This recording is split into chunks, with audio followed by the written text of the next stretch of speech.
11th class chapter number 5 जड़ों के सामान्य लक्षण। कल हम लोगों ने पुष्पी पादपों की आकार के बारे में पढ़ा था, उसकी डेफिनेशन बताई थी कि इसके स्वरूप, संरचना, आकार, रंग को देखकर हम क्या उसके अध्ययन करना क्या कहलाता है, आकारिकी कहलाता है ना। और पौधों के पुष्पी पादपों के भाग दो भागों में बांटा था उसको, जड़ में जड़तंत्र और प्ररोहतंत्र, दो पार्ट्स में डिवाइड किया था। जैसे कि जड़ से बताया था कि जड़ का विकास किससे होता है, भ्रूण के मूलांकुर से होता है। जब बीजों का अंकुरण होता है तब उसके मूलांकुर से किसका विकास होता है, जड़ का। ठीक है। और जड़ें क्या होती है, प्रकाश से दूर, प्रकाश मतलब प्रकाश के, सूर्य के प्रकाश के अपोजिट भूमि में अंदर की ओर वृद्धि करती है। ऊपर की तरफ वृद्धि नहीं करती, किधर, नीचे की तरफ वृद्धि करती है। किसकी खोज में, पानी की खोज में, अंदर की तरफ। तो हम क्या बोल सकते हैं, धनात्मक गुरुत्वाकर्षण। ठीक है।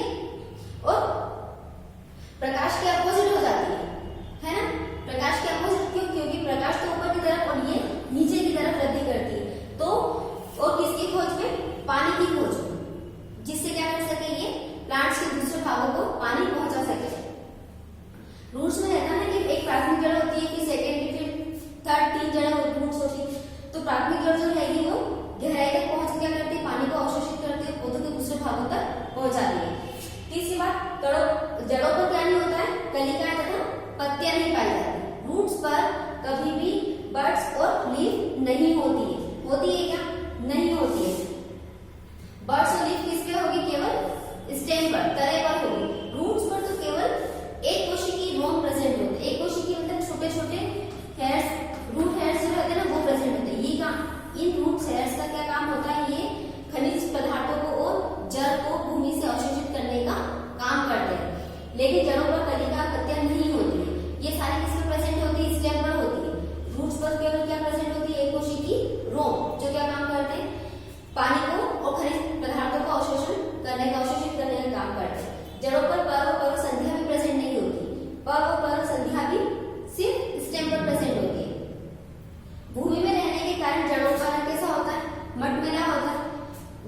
100 में से 99 रूट्स, जितने भी प्लांट्स हैं उनकी रूट्स का कलर कैसा होगा, मटमैला हो, ब्राउन कलर लाइक। और बहुत कम कुछ ऐसी भी रूट्स होती है जो प्रकाश संश्लेषण का काम करती है। क्यों करेंगे, क्योंकि उनमें क्या होता है, क्लोरोफिल होता है, मतलब उनका कलर कैसा होगा, ग्रीन कलर का होगा। लेकिन सभी, लगभग जितनी भी रूट्स होती है वो सब कैसी होती है, मटमैले कलर की होती है।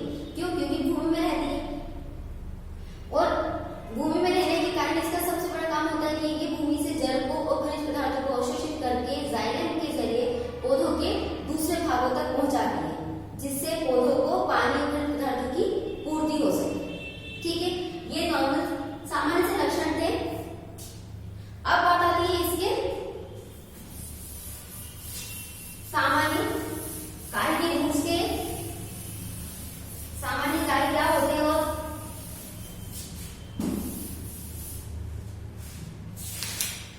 जड़ों के जो कार्य होते हैं उसके बारे में पढ़ेंगे। अब जड़ों के, जैसे अभी तो हमने पढ़ा कि उसके लक्षण। अब कार्य, रूट्स के क्या कार्य होते हैं, प्लांट्स में रूट्स का क्या बेनिफिट होता है, रूट्स का क्या वर्क होता है। तो रूट्स के जो कार्य होंगे वो दो प्रकार से, एक पहला होगा सामान्य कार्य, पहला कार्य सामान्य, और दूसरा कार्य होता है विशेष।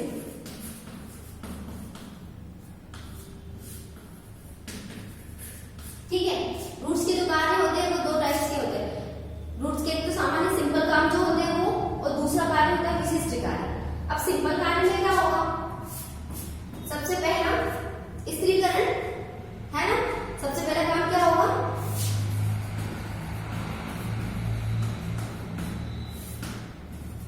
स्त्रीकरण, दूसरा अवशोषण,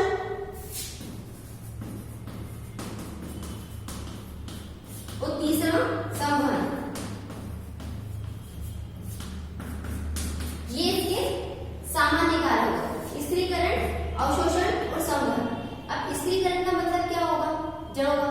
जड़ों का सबसे मुख्य कार्य यही होता है कि ये प्लांट्स को क्या करते हैं, जमीन पर स्थिर रखते हैं, सीधा खड़ा रखने में हेल्प करते हैं। कौन, रूट्स। रूट्स जो रहती है वो भूमि को, मिट्टी को इस तरह से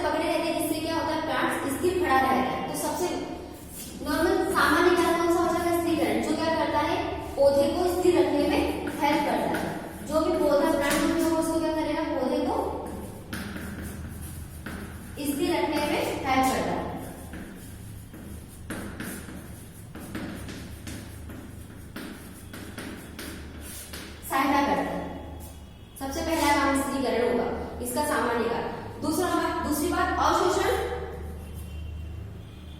अवशोषण में क्या होगा कि खनिज पदार्थों को, पानी को अवशोषित करने का काम करता है। क्या करता है, भूमि से जो रूट्स होती है वो क्या करती है, भूमि से किसका, पानी और खनिज पदार्थ,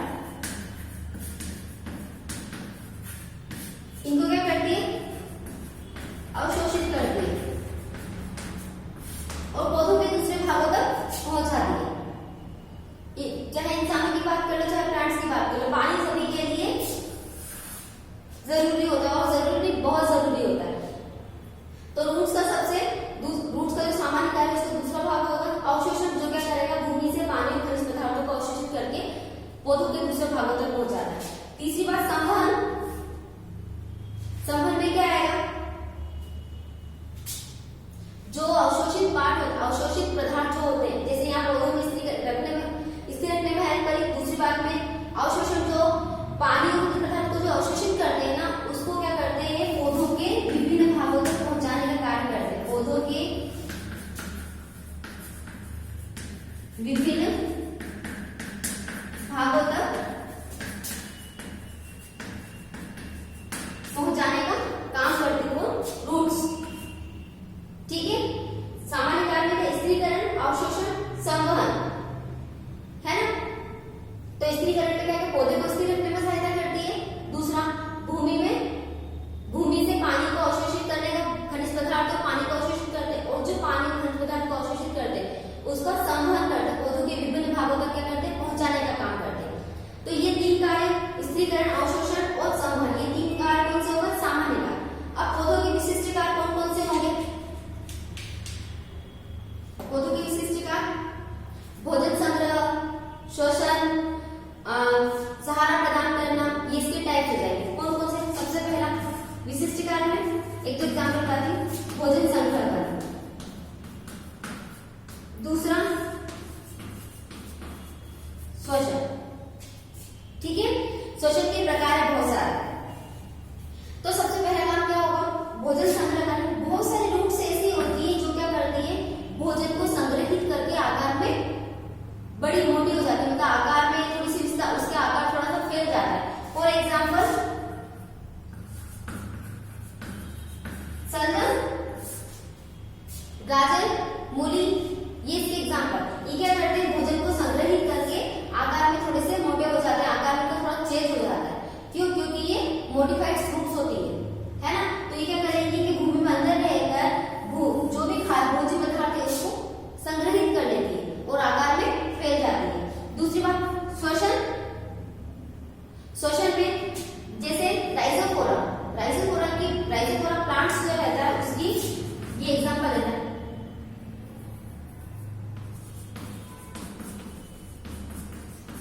राइजोफोरा प्लांट्स की रूट्स जो रहती है वो श्वसन का काम करती है। क्यों, क्योंकि ये एक राइजोफोरा प्लांट ऐसी जगह पर, दलदली जगह पर होता है जहां पर क्या होता है, भूमि में ऑक्सीजन की कमी होती है, और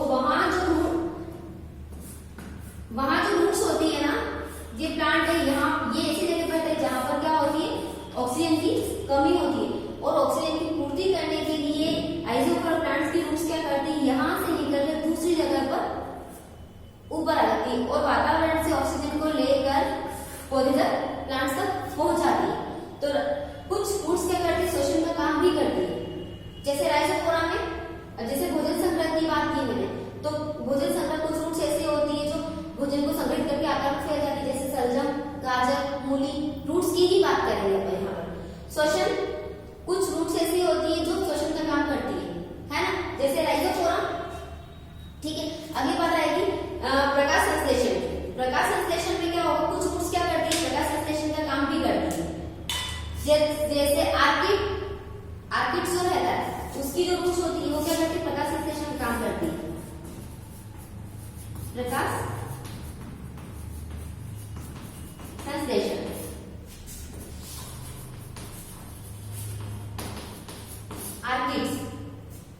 आर्किड्स से जो आर्किड प्लांट्स होते हैं उसकी रूट्स जो रहती है वो प्रकाश संश्लेषण का काम भी करती है।